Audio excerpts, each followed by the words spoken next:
चलते हैं श्रीमद् भागवत महापुराण। प्रसंग चल रहा है, अक्रूर जी और कृतवर्मा ने शतधन्वा को प्रेरित किया। सत्राजित को मार करके वो मणि लेकर के भागा। अक्रूर जी ने कहा, मणि तुम हमें दे दो। भगवान श्री कृष्णचंद्र जी बलराम जी ने उनका पीछा किया। वो जनकपुरी के पास जाकर उसका घोड़ा गिर गया शतधन्वा का। भगवान ने दौड़कर सुदर्शन चक्र से उसकी गर्दन उतार दी। अब उसके कपड़ों में देखा तो स्यमंतक मणि थी नहीं। बलराम जी से कहा, हमने शतधन्वा को तो मार डाला लेकिन इसके पास मणि नहीं। तो बलराम जी ने कहा, अब हम यहाँ आ गए हैं तो विदेहराज जनक से कुछ चर्चा करेंगे, अब आप जाओ। शतधन्वा ने कहीं ना कहीं तो स्यमंतक मणि रखी होगी, खोज करो। मैं विदेहराज से मिल करके फिर आऊंगा क्योंकि मेरे बहुत प्रिय मित्र हैं। परीक्षित, यह कहकर यदुवंश शिरोमणि बलराम जी मिथिला नगरी में चले गए। जब मिथिला नरेश ने देखा कि पूजनीय बलराम जी महाराज पधारे हैं, तब उनका हृदय आनंद से भर गया। उन्होंने झटपट आसन से उठकर दिव्य सामग्रियों से बलराम जी का पूजन किया। इसके बाद बलराम जी कई वर्ष तक मिथिलापुरी में रहे, क्योंकि परम ज्ञानी मिथिला नरेश से सदैव सत्संग होता रहता।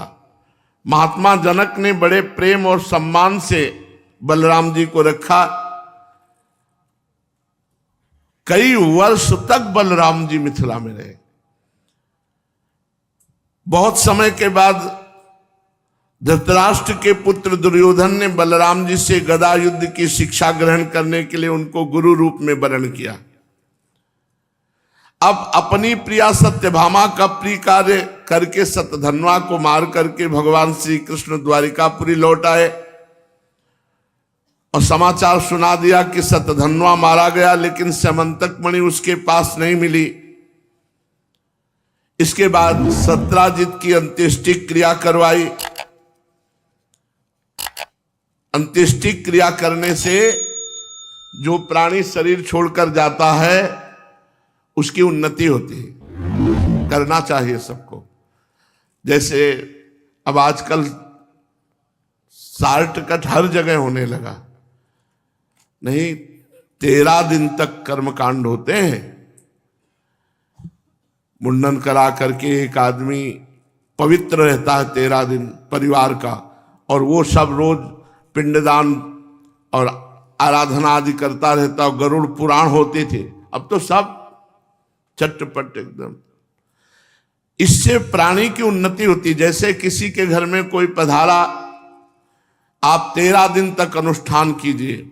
गरुड़ पुराण हो रही है, भगवान नाम कीर्तन हो रहे हैं और ब्राह्मण भोज हो रहा है, और ये सब उस जीवात्मा को तो मृतक में जो मृतक प्राणी हो गया उसके उपलक्ष्य में जो करवाया जा रहा है, तो 13 दिन तक वो सब उसको पुण्य प्राप्त होते हैं और वो उन्नति को प्राप्त होता है। इसीलिए चाहा जाता है कि हमारे परिवार में कोई एक वंश चलाने वाला हो।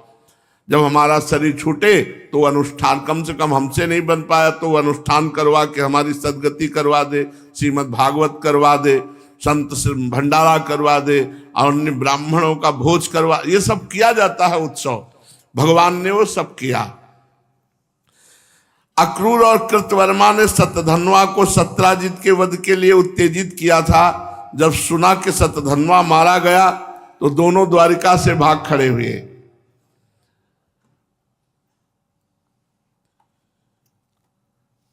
बड़ा विचित्र खेल है। अक्रूर जी महाराज इतने बड़े भगत स्यमंतक मणि लेके भाग खड़े हुए। भगवान ने पूछवाया कि अक्रूर जी कहा, तो बोले पता ही नहीं, द्वारिका में तो है नहीं। गुप्त दूत लगाए गए तो पता चला काशी में यज्ञ बड़ी बड़ी कर रहे हैं, यज्ञ भोक्ता भगवान को छोड़कर। अक्रूर जी को बुलवाया, भगवान ने खूब स्वागत सत्कार किया और मीठी मीठी प्रेम की बातें की, और मुस्कुराते हुए अक्रूर जी से कहा, चाचा जी इस समय बहुत दान धर्म कर रहे हो, हमें मालूम है कि स्यमंतक मणि आपके पास है, 8 भार सोना रोज देती थी। आप जानते हैं कि सत्यराजित के कोई पुत्र नहीं, सत्यभामा नाम की उनकी लड़की हमें ब्याही गई है, तो उनका तिलांजलि दान सत्यभामा के पुत्र ही करेंगे, इसलिए वही उत्तराधिकारी होते हैं। तो समंतक मणि आप दिखा दीजिए, सत्यभामा को दे दीजिए। समंतक मणि तो सत्यभामा उनके पुत्रों को मिलनी चाहिए, पर मैं वही आपके पास ही रखूंगा, आप दिखा दो कि आपके पास है। चाचा जी आप बड़े व्रतनिष्ठ हैं, पवित्र आत्मा है, आप ही मणि रखना, पर आप दिखा तो दो। कितना कहना पड़ रहा है भगवान को। हमारे सामने एक समस्या आ गई है। सत्यभामा और बलराम जी को संशय है कि सत्यधर्मा मारा गया, मणि उसी के पास थी, तो हमें लगता है वो हम पर संशय कर रहे हैं, इसलिए मेरी बात का पूरा विश्वास वो नहीं कर रहे। बड़ी संपत्ति में बड़ी समस्या होती है, इसलिए महाभाग्यवान अक्रूर जी आप वो मणि दिखाकर हमारे इष्ट मित्र बलराम जी, सत्यभामा और जाम्बवती का संदेह दूर कर दीजिए, उनके हृदय में शांति हो जाएगी। मणि के प्रताप से लगातार बड़ी बड़ी यज्ञ कर रहे हैं, मुझे पता है आप, जिनमें सोने की वेदियां बनती, खूब सोने का दान होता है। कहां से आता है सोना? जब बहुत कहा भगवान ने, तो अक्रूर जी ने वस्त्र में लपेटी हुई जेब में रखे थे, निकाल करके सूर्य के समान तेजस्वी मणि प्रकाशित हो गई भगवान श्री कृष्ण को। भगवान श्री कृष्ण ने बुलाया सत्यभामा को, जाम्बवती को, और बुला करके सबको दिखाया कि ये मणि देखो अक्रूर जी के पास थी। फिर कहा अक्रूर जी से कि आप मणि रख लो। ये जो समंतक मणि का प्रसंग सुनेगा, श्री कृष्ण भगवान के पराक्रम से परिपूर्ण आख्यान सुनेगा, उसको जीवन में कभी कलंक नहीं लगेगा, और उसके जो भी पाप और अपराध हैं वो सब नष्ट हो जाएंगे। जो पढ़ेगा, जो सुनेगा, जो स्मरण करेगा, उस समस्त पापों से छूटकर परम शांति को, भगवान की भक्ति को प्राप्त करेगा। परीक्षित, अब पांडवों का पता चल गया था कि वे लाक्षा भवन में जले नहीं, तो एक बार भगवान श्री कृष्ण उनसे मिलने के लिए इंद्रप्रस्थ पधारे। भगवान के साथ सात्विकी आदि बहुत से यदुवंशी भी थे।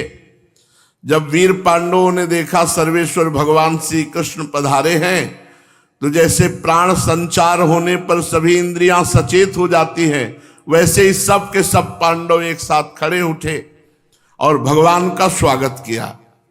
कोई भगवान का आलिंगन कर रहा है, कोई भगवान के पैर छू रहा है, अपनी अवस्था के अनुसार।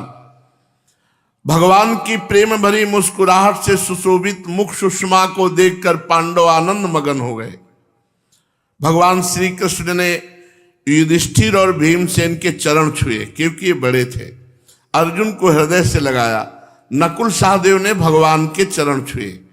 जब भगवान श्री कृष्ण श्रेष्ठ सिंहासन पर विराजमान हो गए, तब परम सुंदरी श्यामवर्णा द्रौपदी, जो अभी नवविवाहिता होने के कारण तनिक लज्जा से युक्त थी, धीरे धीरे भगवान के पास आई और श्री कृष्ण के चरणों में प्रणाम किया।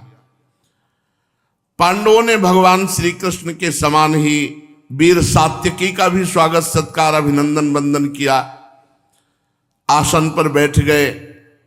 चारों तरफ पांडव घेर कर भगवान श्री कृष्ण के बैठे।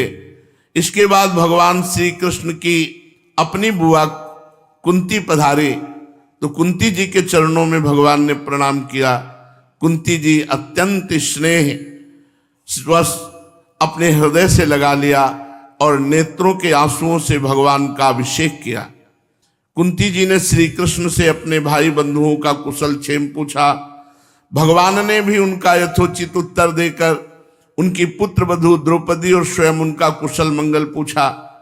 उस समय प्रेम की विभलता से कुंती जी का गला रुंध गया, नेत्रों से आंसू बहने लगे।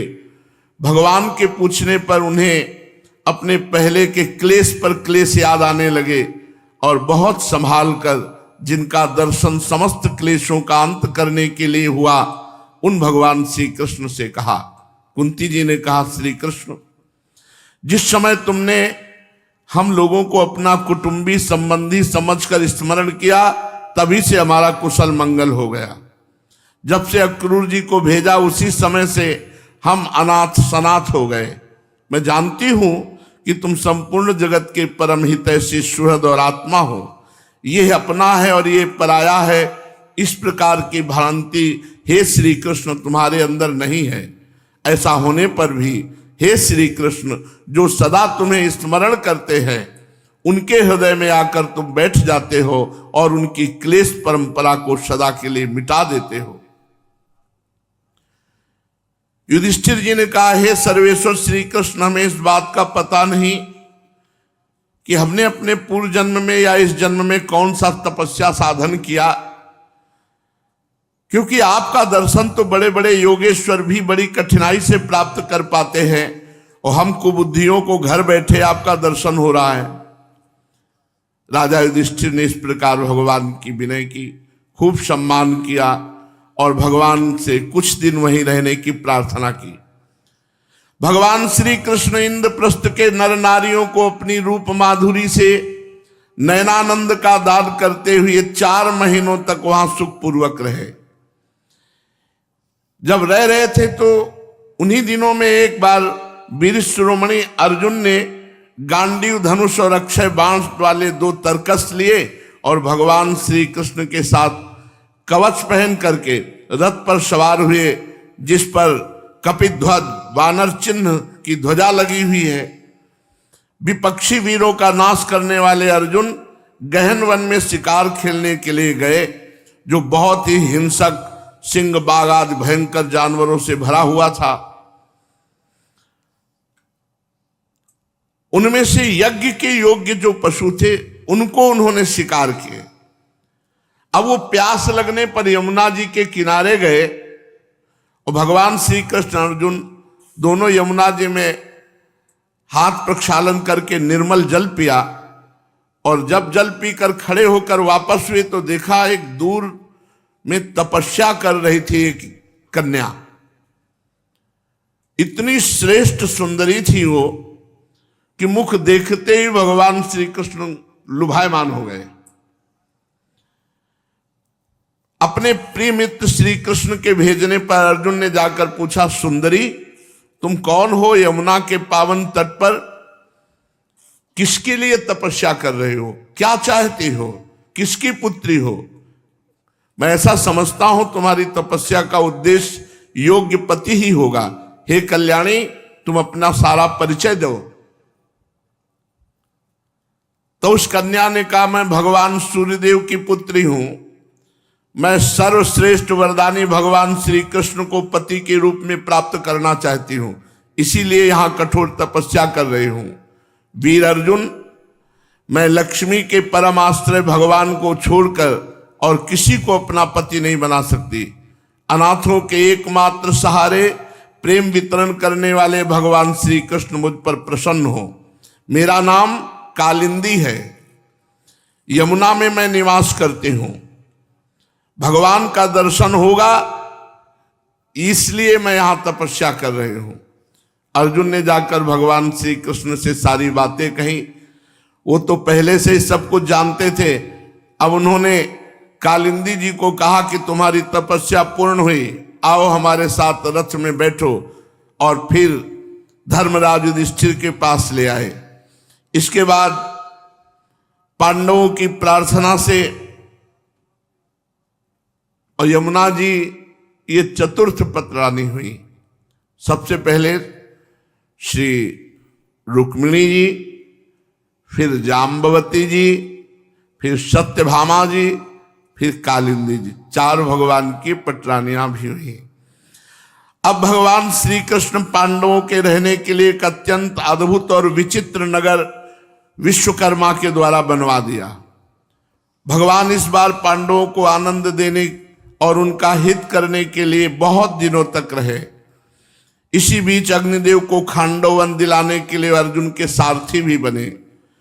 खांडवन का भोजन मिल जाने से अग्निदेव भगवान बहुत प्रसन्न हुए।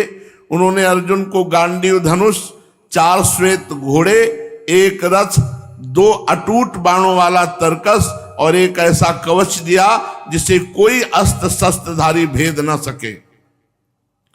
खांडवदाह के समय अर्जुन ने मैदानों को जलने से बचा लिया था, इसलिए उसने अर्जुन से मित्रता कर ली और एक ऐसी सभा बनाई जो बड़ी अद्भुत थी।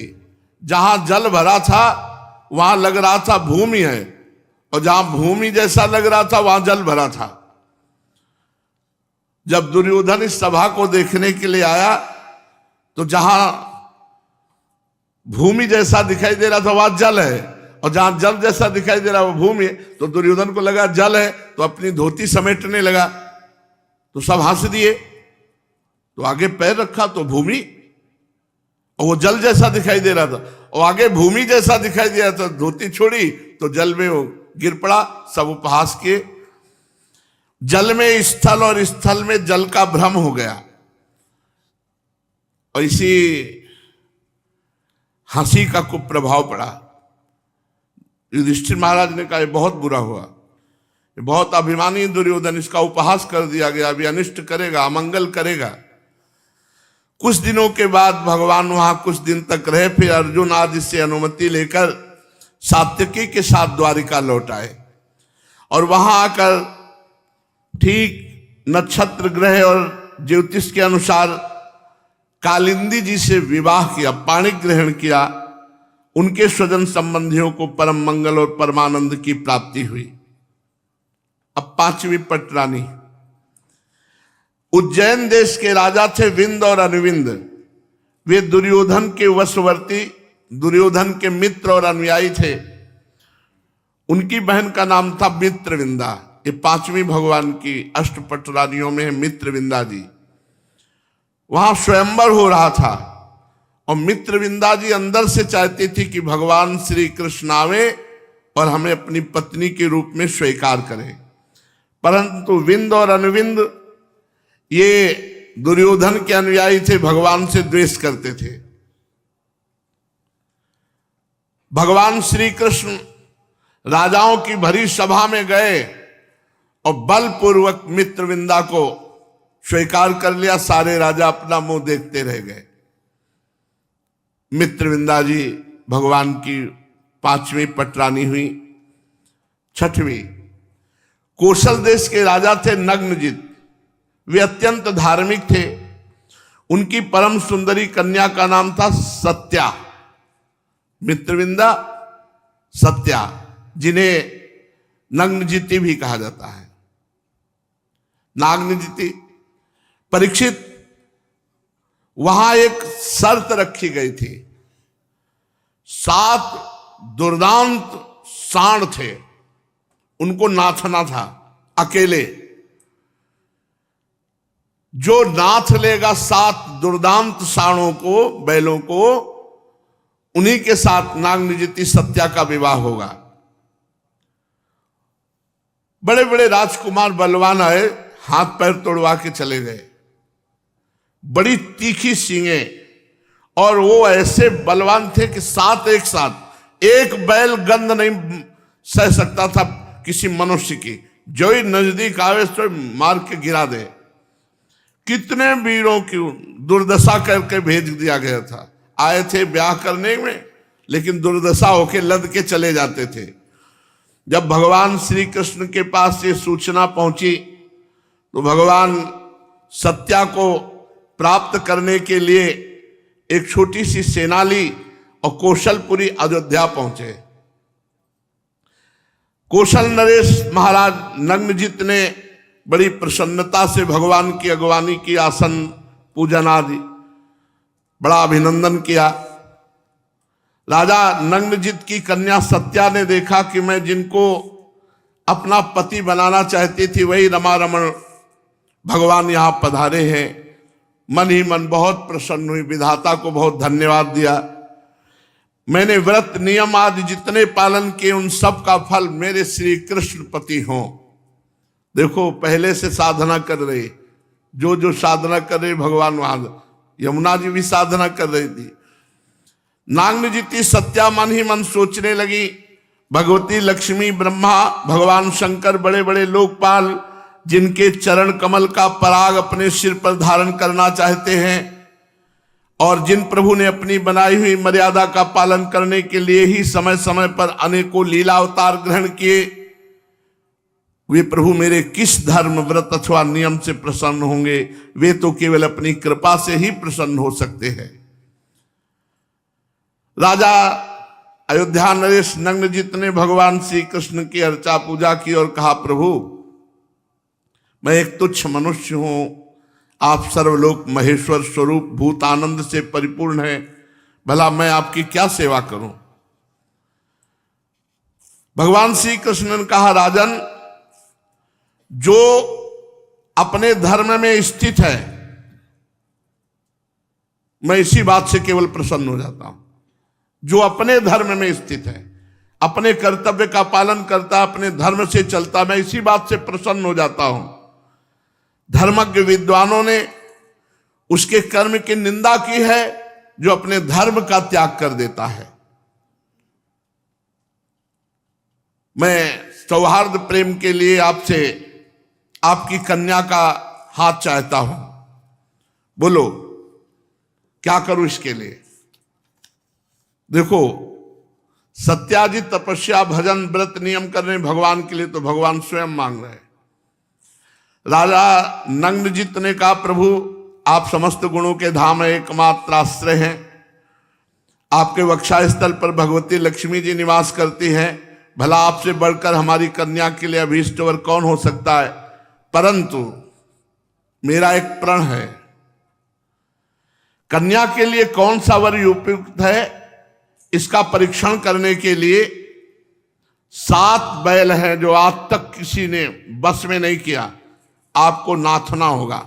नाथ कर उनको, बड़े बड़े राजकुमार बलवान आए, उनके अंगों को खंडित करके उनका उत्साह तोड़कर यहां से वापस जाना पड़ा। यदि आप ही सत्या को ग्रहण करना चाहते हैं तो 7 बैलों को अपने बस में कर लीजिए, हमारी कन्या के लिए यही अभीष्ट वर होगा। भगवान श्री कृष्ण ने नागनजित की ऐसी बात सुनी, पीतांबर से फेंट कसी और वहां गए, और ये कोई जान नहीं पाया, 7 रूप धारण किए और एक क्षण में एक एक बैल को नाच करके अपने बस में, और 7 को एक रूप में, अलग अलग रूप में नाच दिया, और फिर सबकी डोरी हाथ में लेकर एक रूप में खड़े हो गए। खेल खेल में 7 रूप धारण करके बैलों का घमंड चूर्ण कर दिया और रस्सी में बांध करके ऐसे उनको घसीटा जैसे नन्हा सा बालक काठ के खिलौनों को घसीटता है। नग्नजित को बड़ा विस्मय हुआ कि आज तक कोई ऐसा नहीं कर सका। प्रसन्न होकर उन्होंने श्री कृष्ण को अपनी कन्या का दान कर दिया। सर्वशक्तिमान भगवान श्री कृष्ण ने सत्या को विधि पूर्वक पाणी ग्रहण किया। रानियों ने देखा कि हमारी कन्या को उसके अत्यंत प्यारे भगवान श्री कृष्ण ही पति के रूप में प्राप्त हो गए। उन्हें बड़ा आनंद हुआ। चारों ओर बड़ा भारी उत्सव मनाया जाने लगा। शंख ढोल नगारे बजने लगे, सब ओर गाना बजाना होने लगा। ब्राह्मण आशीर्वाद देने लगे। सुंदर वस्त्र, पुष्पों के हार और गहनों से सज धज कर नगर के नर नारी आनंद मनाने लगे। राजा नग्नजित ने 10,000 गौवें, 3,000 नवयुवती दासियां और बहुत से हार आभूषण दहेज में दिए। 9,000 हाथी, 9 लाख रथ, 9 करोड़ घोड़े, 9 अरब सैनिक जो सेवा के लिए, इतना भगवान को दहेज दिया। 10,000 गौवें, 3,000 नवयुवती दासियां, बहुत से सुंदर स्वर्ण के हार आदि गहने और 9,000 हाथी, 9 लाख रथ, 9 करोड़ घोड़े और 9 अरब सेवक सैनिक, ये दहेज में दिए। अयोध्या नरेश महाराजा नग्नजित ने कन्या और दामाद को रथ पर चढ़ाकर एक बड़ी सेना के साथ विदा किया। उस समय उनका हृदय वात्सल्य स्नेह के उद्रेक से द्रवित हो रहा था। भगवान श्री कृष्ण जब चले तो जो और राजकुमार बैलों को नाथ नहीं पाए थे, उन्होंने आक्रमण कर दिया। भगवान श्री कृष्ण को घेर लिया और बाणों की वर्षा करने लगे। साथ में अर्जुन जी गए थे। अर्जुन ने कहा, प्रभु आपका अभी नया नया पाणी ग्रहण हुआ है, आप बैठो, इनको हम देख लेते हैं। गांडीव पर प्रत्यंचा चढ़ाई और जैसे भयंकर सिंह छोटे पशुओं को दबोच लेता है, ऐसे नरपतियों को मार पीट कर सबको भगा दिया। भगवान श्री कृष्ण इतने बड़े दहेज के साथ सत्या को साथ लेकर द्वारिका में आए और पाणी ग्रहण संस्कार किया। रुक्मिणी जी, जाम्बवती जी, सत्यभामा जी, कालिंदी जी, मित्रविंदा जी और नागनिजिति सत्या जी, 6 पटरानियां हो गई। भगवान श्री कृष्ण की बुआ श्रुत कीर्ति के देश में ब्याही गई थी। उनकी कन्या का नाम था भद्रा जी, ये 7वीं पटरानी है। उनके भाई संतर्दन आदि ने स्वयं भगवान श्री कृष्ण को भद्रा जी को समर्पित किया। द्वारिका में भगवान ने भद्रा जी के साथ पाणी ग्रहण किया।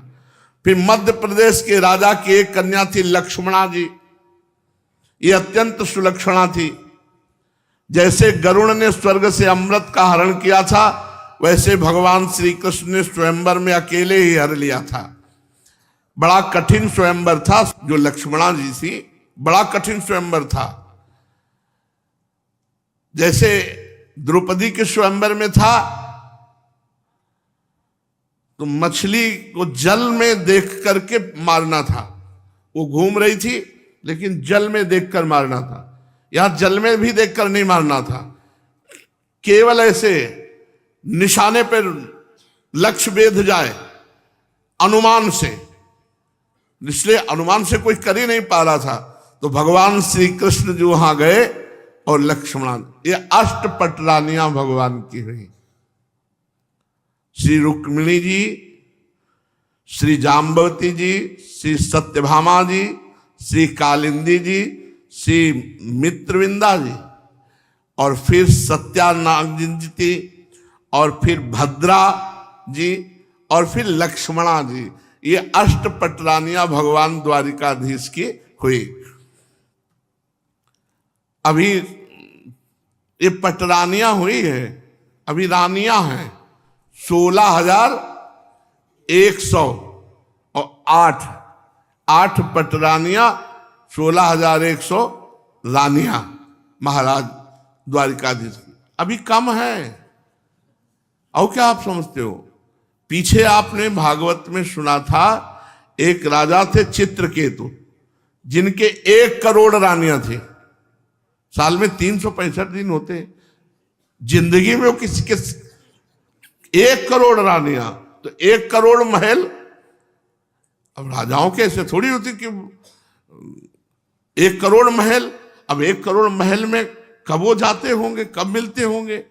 1 करोड़ भागवत में लिखा हुआ है कि चित्रकेतु राजा के 1 करोड़ रानियां थे, जिनमें सबसे बड़ी रानी का नाम कृतद्युति था। तो प्रभु द्वारिकाधीश सर्वलोक महेश्वर, इनके 16,108 कोई बहुत बड़ी बात थोड़ी, वो अनंत रूपों में वही है। भगवान श्री कृष्ण चंद्रजू ने, भौमासुर का आतंक था, बहुत बलवान था और इसके नगर में प्रवेश होना सबके बस की बात भी नहीं थी, केवल भगवान ही जा सकते थे। वहां 16,100 राजकुमारियां उसने बंदी बना रखी थी। पूरे विश्व से जिसको सुंदरी देखता और उठा करके वो कैद में बंद कर देता। सब पवित्र थी, सब सुरक्षित थी। पता नहीं उसके कौन सी सनक, भगवान ने दी हुई सनक हो कि हम कहाँ एक एक के ब्याह करेंगे, तुम सबको इकट्ठा करो और हम एक साथ कर लेंगे। तो भगवान ने उसको किसी को अपवित्र नहीं किया था, किसी के प्रति उसकी भोग बुद्धि नहीं थी। लेकिन 16,100 राजकुमारियां पूरे विश्व में, जहां नागलोक में, राक्षस लोक में, देवलोक में, जहां उसको वो। तो सुना है सारंगधारी भगवान जो सच्चिदानंद श्री कृष्ण है, 16,100 को एक साथ ब्याह किया। 16,100 रूप रखकर एक ही मुहूर्त में एक ही साथ ब्याह किया। तो प्रभु, मैं ये चरित्र सुनना चाहता हूं। तो भगवान सुखदेव जी श्री कृष्णचंद्र जी का ये भौमासुर का उद्धार और 16,100 रानियों से ब्याह करने का प्रसंग आगे वर्णन करेंगे। शेष चर्चा आगे। श्री राधा वल्लभ लाल।